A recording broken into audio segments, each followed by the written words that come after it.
এই যে দেখেন এই নৌকাটা যাচ্ছে, এই দেখেন নদীর ভিতরে লাস্ট পর্যন্ত নৌকা দেন কোন অবস্থা হয়ে যায়।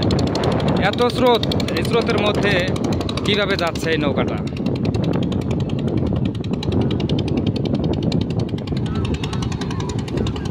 দেখেন কত দিয়ে যাচ্ছে, দেখেন হঠাৎ করে ডুবে গেল নৌকাটা।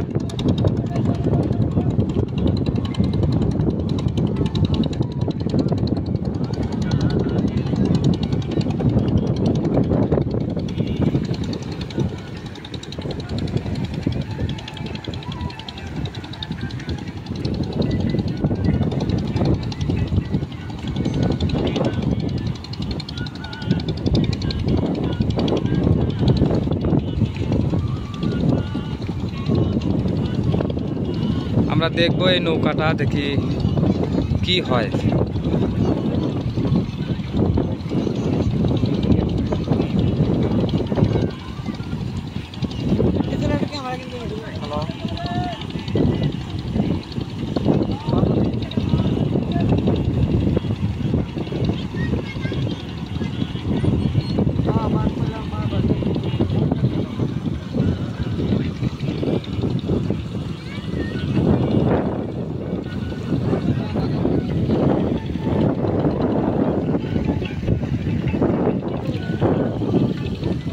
নদীর পাড়ে বিকেলের টাইমে আসলেই অনেক ভালো লাগে, যদিও আমার নৌকাতে উঠতে অনেক ভয় লাগে।